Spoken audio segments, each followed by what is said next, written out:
Good morning, welcome back to my channel. আশা করছি তোমরা সবাই অনেক ভালো আছো আর আমরা অনেক ভালো আছি। তো বাইরে তো গরম ভীষণই পড়েছে, আর তো ভাবলাম চলো আজকে তোমাদের সাথে আমি আমার নীল সোনার এই গরমে কীরকমভাবে ওকে রাখছি, কীরকমভাবে ওর যত্ন করছি, কি খাওয়াচ্ছি না খাওয়াচ্ছি সব কিছু ভাবলাম চলো তোমাদের সাথে শেয়ার করি। আগেও একটা ভিডিও আমি শেয়ার করেছিলাম যাতে আমি শুধু এটা তোমাদের সাথে শেয়ার করেছিলাম যে ওকে আমি সারাদিন কি খাওয়াই, তবে সেটা অনেক দিন আগে। আর এখন ভাবলাম চলো তোমাদের সাথে শেয়ার করি যে কিভাবে আমি ওকে গরমে রাখছি। তো বাইরে যা প্রচণ্ড গরম পড়েছে, আমাদেরই কষ্ট হয় আর ওর তো আরোই কষ্ট হওয়ার কথা। আরও এইমাত্র ঘুম থেকে উঠেছে, ওই কারণে ওকে একটুখানি জল খাওয়াচ্ছি। আর রাত্রের দিকে না আমাদের ঘরটায় কুলার চলে, যার জন্য ওকে একটুখানি মোটা জামা কাপড় পরিয়ে রাখি। তারপরে সারাদিন আর এই সব মানে হাতা জামা তো একদমই পরাই না, স্লিভলেস জামা সবসময় পরিয়ে রাখানোর চেষ্টা করি। আর আমাদের নিচের ঘর কিন্তু খুবই ঠান্ডা, কারণ আমাদের এই ঘরটার ওপরে ঘর আছে, সেই ঘরগুলো এখনও ফিনিশ হয়নি, কমপ্লিট হয়নি। তো যাই হোক, যেহেতু ঘরের ওপরে ঘর আছে আর আমাদের এই ঘরটার চারপাশে বাড়ি আছে, যার জন্য খুব একটা রোদ পায় না ঘরটা। তো ঘরটা ঠান্ডাই থাকে মোটামুটি সারাদিন, তো সেই জন্য হয়তো নীল সোনার অতটাও কষ্ট হয় না। তবে যা গরম পড়েছে, নীলের বাবা একদম গরম সহ্য করতে পারে না, ওই কারণে কুলার চালিয়েই রাখে। আর সকালে উঠলেই নীলকে আগে আমি একটুখানি জল খাইয়ে নিই, তারপরে ওকে একটুখানি ফ্রেশ করাই, ওর মুখ টুক ধুয়ে নিই, ড্রেস চেঞ্জ করিয়ে দিই, তারপরে ওকে আমি সকালের দিকে একটু সেরেলাক খাওয়াই। আগে এই সময়টাতে আমি ওকে কুমড়ো, আপেল, তারপরে আরও যা সমস্ত সবজি টবজি মানে পেঁপে, গাজর এইসবের পিউরি করে খাওয়াতাম, কিন্তু এখন আর পিউরিটা খাওয়াই না, কারণ এমনিতেই ও দুপুরবেলা সব কিছু মিলিয়ে ভাত ডাল সব কিছু মিলিয়ে খিচুড়ির মতো একটা খাবার খায়, যার জন্য আলাদা করে ওই পিউরিগুলো আর খাওয়াই না। তো সকালে একরকম সেরেলাক খাওয়াই আর রাতে অন্য আরেক রকম সেরেলাক খাওয়াই। আর বেশ কদিন হলো মানে মাঝে মাঝে একদিন করে আমি ওকে একটুখানি দুধ রুটিও কিন্তু রাতের দিকে দিচ্ছি সেরেলাকের বদলে।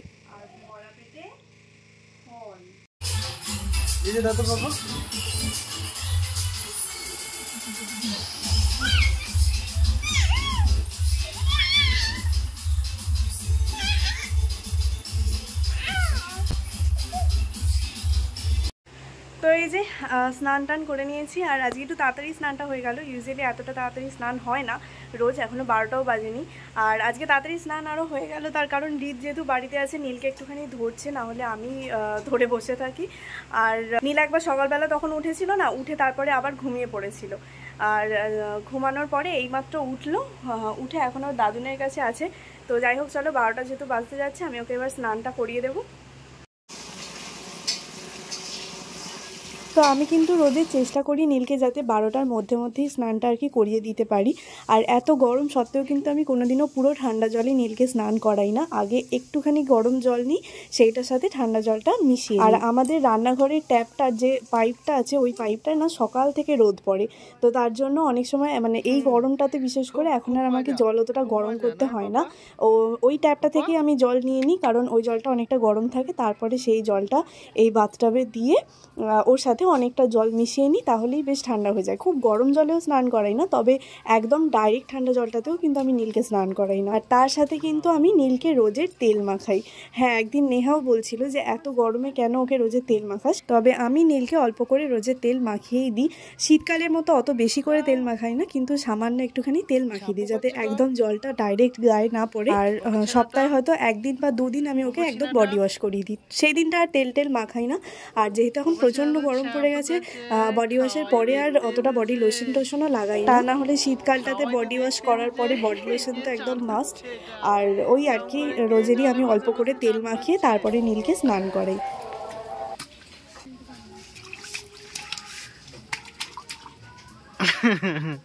চান হয়ে গেছে।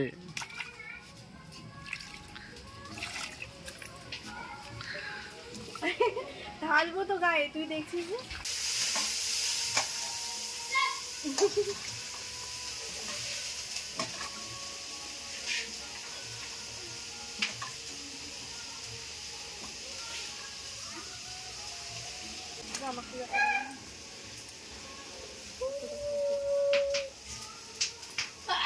আর স্নান হয়ে গেলেই কিন্তু নীলকে ভালো করে পাউডার লাগিয়ে দেওয়াটা একদম মাস্ট, কারণ যেহেতু এত গরম, গরমের কারণে ঘামাচি বা কোনো রকম র্যাশের ভয় থাকে, তো ভালো করে ওই কারণে পাউডারটা মাখিয়ে দিই, এতে কোনো রকম র্যাশ বা ঘামাচি টামাচি বেরোনোর ভয়টা থাকে না।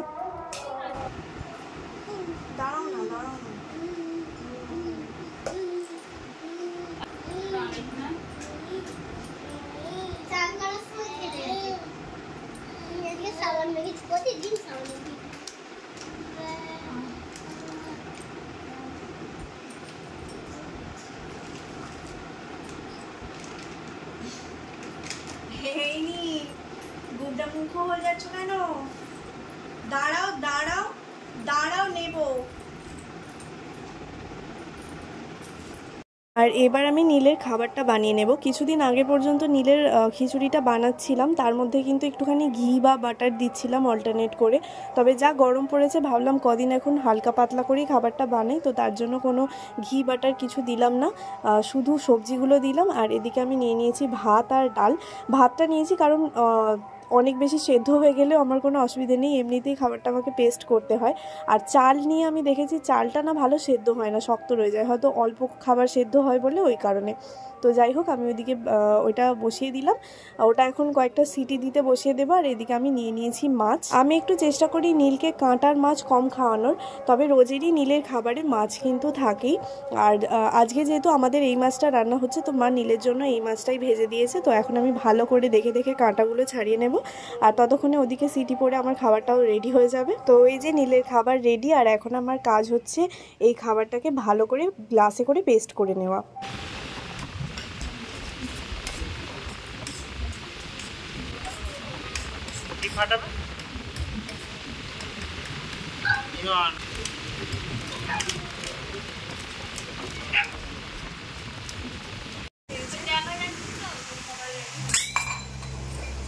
এখন আমি একটু একটু নীলকে বসিয়েই খাওয়ানোর চেষ্টা করি, খায়ও, ও খুব সুন্দর খেয়েও নেয় বসে বসে। তবে আজকে যেমন খুব দুষ্টুমি করছিল বলে আমি ওই জন্য ওকে ভাবলাম যে শুয়েই তাড়াতাড়ি করে খাইয়ে দিই। বসিয়ে খাওয়ালে একটু টাইম লাগে, আর শুয়ে খাওয়ালে একটু তাড়াতাড়ি হয়ে যায়। আর যেহেতু আজকে ওর পিপি আছে, পাপা বাড়িতে আছে, তো সবাই মিলে মানে সবাই ওর সামনে থাকলে না ওরও আর কি উৎপাতটা একটু বেশিই বেড়ে যায়। আর দেখলে প্রথমেই বাটিতে জল ছিল, জলটা ফেলে দিল, তো যার জন্য আমি ভাবলাম যে, আর ওখানে বসে থাকলে ওর জলটা ঘাঁটছিল, তো ভাবলাম যে কোলে শুয়েই তাড়াতাড়ি করে খাইয়ে দিই। তবে এখন কিন্তু আমাদের নীল সোনা বসে বসেও খেতে শিখে গেছে।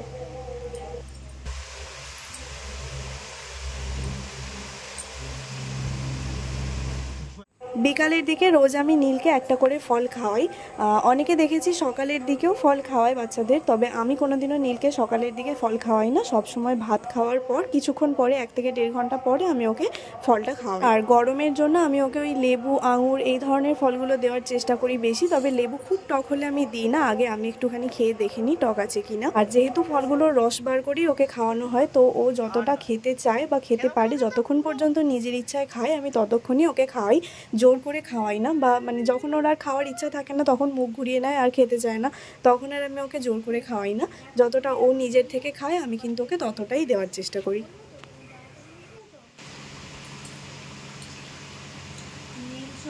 সারাদিন দুষ্টু করে ছাপাত,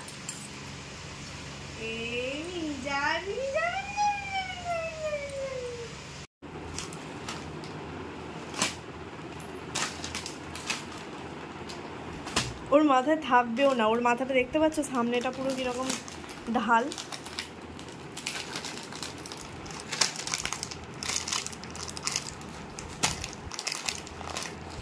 প্রত্যেকদিন নীলের বিকালের রুটিন হলো ওর ঠাম্মু না হলে ওর পিপির সাথে একটু বিকালেও সাইকেলে করে বের করতে যায়। কিন্তু আজকে যেহেতু নীলের পাপা বাড়িতে ছিল, ওই জন্য আমরা তিনজনই একটুখানি বেরিয়েছিলাম, আর একটু দরকারও ছিল। তো যাই হোক, বাড়ি এসে এখন নীলকে জল আর বিস্কিট খাইয়ে দিচ্ছি। আর বিকালের দিকে কতক্ষণ আগে ব্রেস্টফিড করেছে সেই অনুযায়ী আমি 2 কি 3টে হরলিক্স বিস্কিট জলের সাথে গুলে এই সময়টাই নীলকে খাইয়ে দিই। তোমাকে মাই তো দুস্তু করলে মায়ে তো, মামুন তো মায়ে তো, দুস্তু করলে তুমিও মাইয়ে দাও, ধিপিস ধিপিস করে।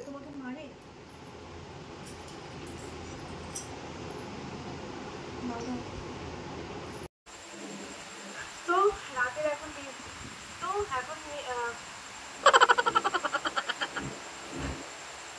এখন নীলের রাতের ডিনার করার সময় হয়ে গেছে। আর রাতের দিকে এখন ওকে খাওয়াচ্ছি এই রাইস ভেজিটেবল সেরেলাকটা। ফ্রন্ট ক্যামেরাটার ভিডিওটা হচ্ছে বলে উল্টো দেখাচ্ছি, তো চলো তোমাদেরকে ব্যাক ক্যামেরায় দেখাচ্ছি। এই যে নেসলের রাইস ভেজিটেবল সেরেলাক, এটা ওকে এখন রাতের দিকে দিচ্ছি। কিছুদিন নীল রাতের দিকে হুইট সেরেল্যাকটা খাচ্ছিল, কিন্তু নীলের পাপা আবার রিসেন্টলি হুইট সেরেল্যাকের সাথে সাথে একটা রাইস ভেজিটেবল সেরেল্যাকও এনেছে। অনেক আগে রাইস সেরেল্যাকটা খাচ্ছিল, কিন্তু সেটা নীলের পছন্দ হয়নি।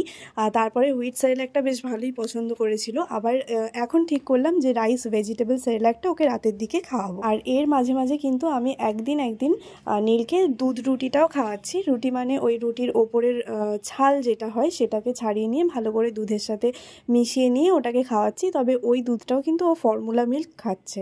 বাচ্চাদেরকে 1 বছর হওয়ার আগে গরুর দুধটা দেওয়া উচিত। আর দেখতে পাচ্ছ এর মধ্যে কীরকম ছোট ছোট ভেজিটেবলস হয়তো প্রিজার্ভড করা আছে, তো সেইগুলোই আমি দেখছিলাম ভালো করে। আর রাতেও ওকে আমি জোর করে খাওয়াই না, মানে যখনই খাওয়াই না কেন ও যতটা খেতে পছন্দ করে ওকে আমি ততটাই খাওয়াই। এমনিতে নীলকে খাওয়াতে কিন্তু এখন আর আমার খুব একটা অসুবিধা হয় না।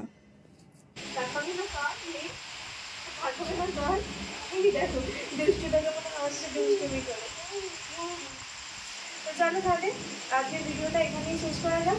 এই ছিল নীলের এত গরমের মধ্যে সারা দিনের রুটিন, এইভাবেই আপাতত নীলকে রাখছি। তো চলো তাহলে আজকের ভিডিওটা এখানে শেষ করলাম। তোমাদের সাথে দেখা যাওয়া নতুন আরেকটা ভিডিওটা। এই ভিডিওটা কেমন লাগলো অবশ্যই কমেন্টে জানাতে কিন্তু ভুলবে না। তো চলো আজকের মতো টাটা। টাটা করো, টাটা টাটা করো, টাটা করো।